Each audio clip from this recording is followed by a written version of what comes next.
Olá a todos, sejam muito bem-vindos. Eu sou a professora Shirley Botelho, do componente de História. Vem comigo ver o tema da nossa aula. Aula 21, Revisão e Avaliação. Vamos então à aula.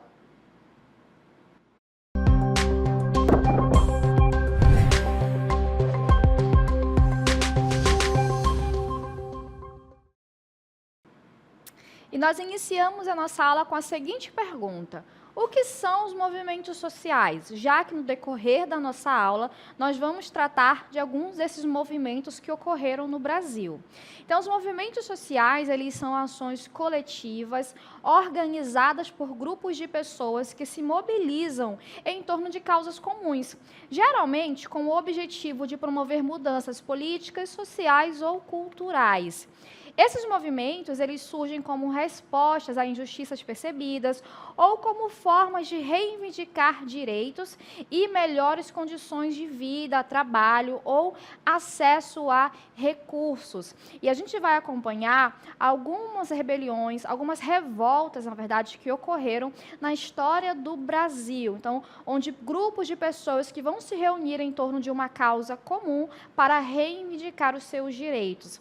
E a gente trata, então, agora da cabanagem, que ocorreu entre 1835 e 1840, num período da história que a gente entende, né, que a gente chama de período regencial. Então, essa foi uma das principais revoltas que ocorreram nesse período, no século XIX, e ela é bastante emblemática, por diversos motivos que a gente passa a observar agora. Essa revolta ela ocorreu na província do Grão-Pará, que seria o atual estado do Pará, Amazonas, Amapá, dentre outros.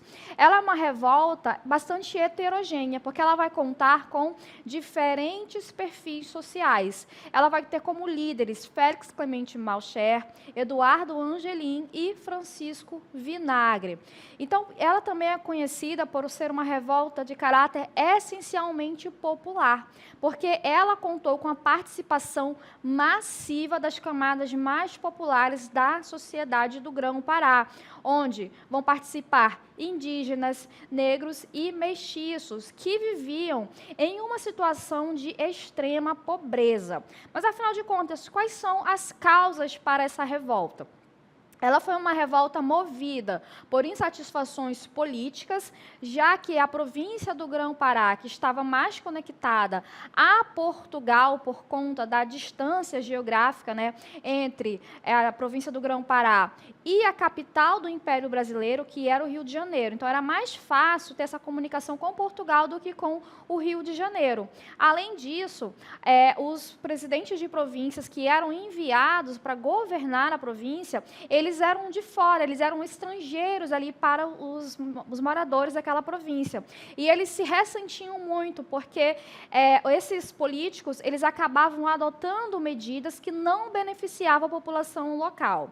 Então, outra causa dessa insatisfação era por conta das questões sociais e econômicas. Havia um grande abismo social entre as elites e entre a maior parcela da população, composta, como a gente viu, por indígenas, negros e mestiços. E essa população, ela vivia numa situação de extrema pobreza e muitas vezes eles eram ignorados pelo poder público, né? E isso, já que essa situação política e social, ela era ignorada pelo governo imperial, essa insatisfação também vai ser direcionada a ele. E o controle da região pelas elites lusas, ou seja, pelas elites portuguesas e portuguesas brasileiras, isso vai gerar esse descontentamento.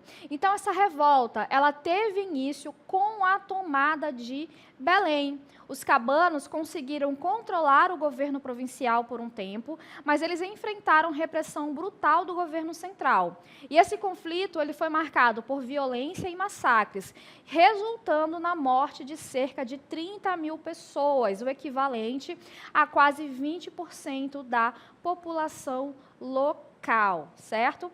Então, já no finalzinho do século XIX, já no período republicano, a gente passa a observar agora uma outra revolta, que é a chamada Revolta dos Canudos.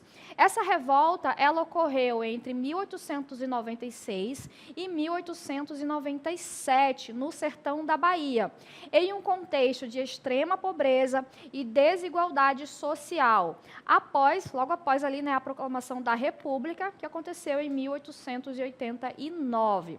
Ela é uma revolta que foi liderada por Antônio Conselheiro, que ele era uma espécie ali de monge pregador que peregrinava pela região. E ele pregava contra a República e prometia salvação espiritual aos seus seguidores. E isso atraiu sertanejos pobres, camponeses e pessoas marginalizadas. E eles formaram uma comunidade autossustentável de Canudos, né, numa fazenda inativada ali conhecida como Belo Monte.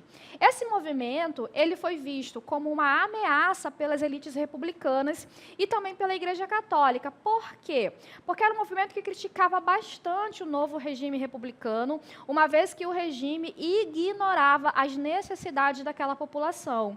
E a Igreja Católica também não via com bons olhos esse movimento, porque por ter um caráter messiânico, ou seja, né, o líder desse movimento, ele acabava atraindo muitas pessoas com essa promessa de uma vida melhor, dizendo que ele era o enviado de Deus para guiar essas pessoas para condições melhores. Isso acabava retirando muitos fiéis da Igreja Católica. Então, por conta disso, né, por conta de toda essa insatisfação, isso levou o governo a enviar expedições militares para destruir o arraial. Mas como se tratava de um arraial com mais de 20 mil pessoas, um arraial autossustentável, onde eles tinham suas plantações, onde eles criavam seus animais e eles fizeram realmente uma verdadeira comunidade, foi muito difícil para o governo acabar com esse arraial. Então, somente na 4ª expedição, onde o governo vai reunir, né, milhares de soldados para destruir a comunidade de Canudos. E após meses de resistência, Canudos foi destruído em 1897. Isso resultou um saldo de mais de 20 mil pessoas mortas e marca a história pela brutal repressão governamental. Isso deixou ali uma mancha no governo de Prudente de Moraes, que era o então presidente em exercício. Um pouco tempo depois, vai haver uma outra revolta, também de caráter messiânico, uma vez que o seu líder também tinha as pessoas tinham essa imagem dele, né, que ele era um beato e que ele fazia essas promessas de guiar as pessoas para um lugar melhor. Essa revolta é conhecida como a Guerra do Contestado. Ela durou de 1912 a 1916 e ocorreu na região de fronteira entre Santa Catarina e Paraná. Era uma região que ela era disputada pelos 2 estados, por isso essa revolta ela se chama dessa forma, contestada, porque ambos contestavam aquele território. Então, os camponeses expulsos de suas terras devido à construção de ferrovias e à concessão, ou melhor, a construção de ferrovias e a concessão de terras a empresas estrangeiras, se rebelaram sob a liderança messiânica de José Maria. Esse movimento ele foi motivado por descontentamento social e econômico, gerando uma resistência armada contra o governo. Então, o que acontece ali no contexto daquela região? Muitas pessoas moravam na região que foi cedida para uma companhia estrangeira para que ela construísse uma ferrovia que ligasse o Rio Grande do Sul a São Paulo. Então, essas pessoas elas foram expropriadas de suas terras para essa construção. Então, pelo fato de haver oferta de trabalho, isso vai atrair milhares de trabalhadores para aquela localidade. No entanto, quando acabaram os trabalhos, essas pessoas ficaram sem suas casas e juntou com aqueles trabalhadores sem emprego. Então, diante desse cenário de miserabilidade social, de esquecimento do poder público para com essa população, essas pessoas vão seguir o líder José Maria e vão também criar uma comunidade que não vai ser vista com bons olhos pelos governos daquela área. Então, após 4 anos de conflito e repressão militar, o movimento ele foi derrotado, resultando na morte de milhares de pessoas e expondo as graves questões de desigualdade social e luta por terras no Brasil. E ainda a gente falando nessa pegada da questão agrária, nós observamos também as ligas camponesas, que foram formadas em 1955 por Francisco Julião.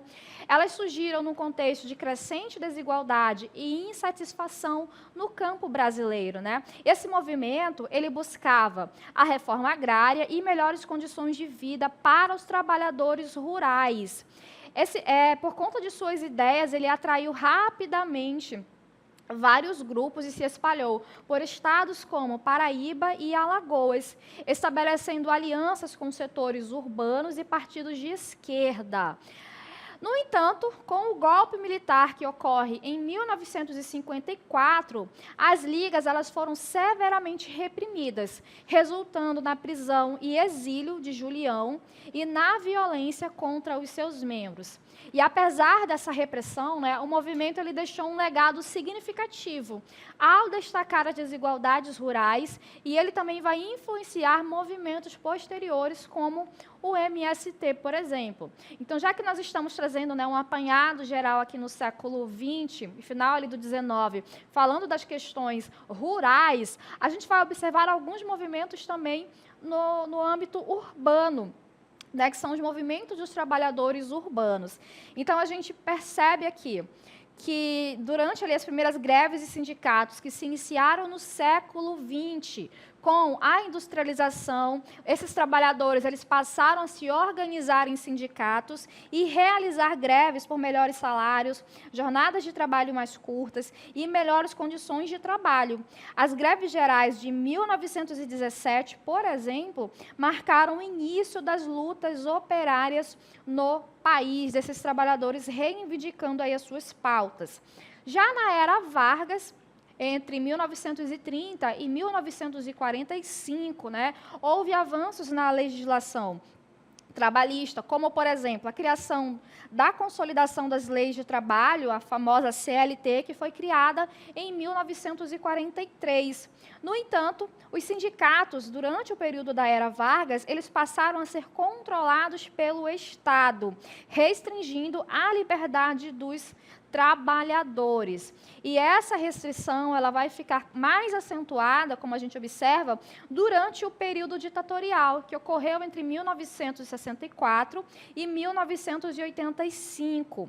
Porque durante a ditadura militar, os movimentos sindicais foram severamente reprimidos.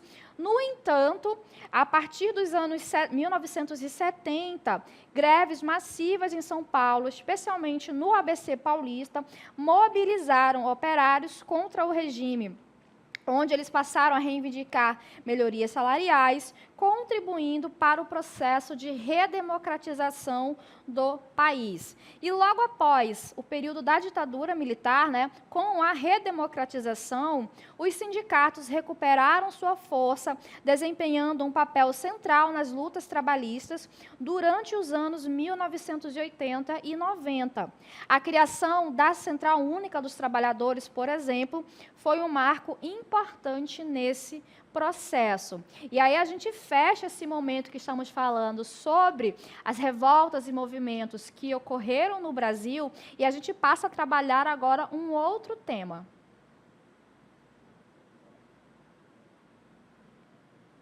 Então, nós vamos falar agora da Revolução Russa, revolução que aconteceu em 1917 e foi um evento crucial que transformou a Rússia, derrubando o regime czarista e estabelecendo um governo socialista. Esse evento ele é considerado um dos mais emblemáticos do século XX, né? Porque, como traz aqui no nosso texto, houve a derrubada de um regime que estava estabelecido há séculos e a assunção do primeiro regime, primeiro governo socialista da história. Como a gente observa aqui no nosso texto, no início do século XX, a Rússia ela enfrentava problemas profundos, como, por exemplo, a derrota na Guerra Russo-Japonesa, que ocorreu entre 1904 e 1905, como é que estava ali o cenário da Rússia nesse momento, né, para a gente contextualizar? A Rússia, ela vivia num regime absolutista, no czarismo. Os czares, que eram os líderes do Império Russo, eles dominavam de forma absolutista, sem nenhuma intervenção de algum documento ou de algum parlamento. Então, esse modelo, no século XX, no início ali do século XX ainda, bastante arcaico, né, para os padrões europeus daquele momento. A Rússia, ela tinha uma economia predominantemente agrária, havia ali uma tentativa de industrialização no final do século XIX, no entanto, muito ainda obsoleta e tardia. Essa situação toda, ela vai gerar uma grande desigualdade social, porque a Rússia, ela vivia ainda nos moldes feudais, com a nobreza detendo as terras e os camponeses vivendo em um regime de quase servidão, enquanto os trabalhadores urbanos enfrentavam longas jornadas de trabalho e baixos salários, né? E essa guerra perdida da Rússia contra o Japão, ela vai acentuar ainda mais esse momento de crise. A população, ela vai reivindicar melhores condições de vida, mulheres, crianças, homens, e eles vão marchar até o palácio. No entanto, eles são recebidos com balas e muitos são mortos. Esse evento ele fica conhecido como Domingo Sangrento. Ele ocorreu em 1905 e eles intensificaram ainda mais o descontentamento popular. Além disso, a Primeira Guerra Mundial, que ocorreu entre 1914 e 18, agravou ainda mais essa crise social e econômica, já que a Rússia ela não tinha condições, um aparato econômico e nem bélico para competir com as outras potências. E aí vai ocorrer toda uma insatisfação, as pessoas cada vez mais exigindo melhores condições de vida. Então, por conta do Domingo Sangrento, o rei, o imperador, o czar, na verdade, ele vai sofrer tanta pressão que ele vai acabar criando as dumas, né, que são assembleias compostas por pessoas eleitas pelo povo. No entanto, essa duma ela é logo desfeita, o que demonstra aí a má vontade do czar em dar continuidade a atender às demandas da população. Então, diante disso, vai ocorrer o processo revolucionário.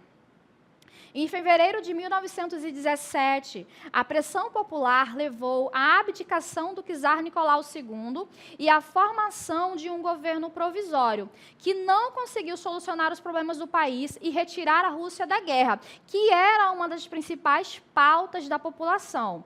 Então, lembrando que essa revolução de fevereiro, ela foi liderada pelos mencheviques, certo? Quando o Partido Socialista, o Partido Operário Socialista Russo, foi criado em 1898, houve um racha dentro do partido. Então, nós vamos ter dois grupos, os bolcheviques, que significa maioria, e os mencheviques, minoria. Os mencheviques, eles acreditavam que para se chegar a esse processo revolucionário, eles precisariam ser liderados pela burguesia, enquanto os bolcheviques, eles queriam que os operários, os camponeses, liderassem essa revolução.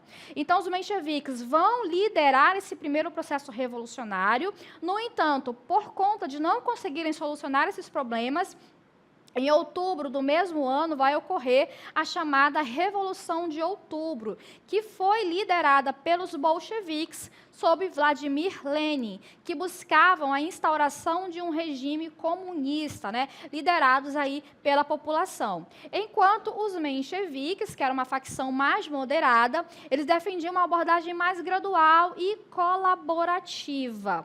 Os bolcheviques, eles tomam o poder, portanto, com o lema paz, terra e pão, e instauraram um governo comunista, resultando em uma guerra civil entre bolcheviques, que eram ali os soldados vermelhos, e antibolcheviques, os soldados brancos. Essa guerra civil, ela levou à vitória dos bolcheviques e com a criação da União das Repúblicas Socialistas Soviéticas e a implementação de uma economia planificada e controlada pelo Estado. Então, com a criação da União Soviética, tem-se fim a esse processo revolucionário e aí uma nova etapa na história da população russa, do Império Russo. Então, a gente finaliza aqui a nossa aula e até a próxima.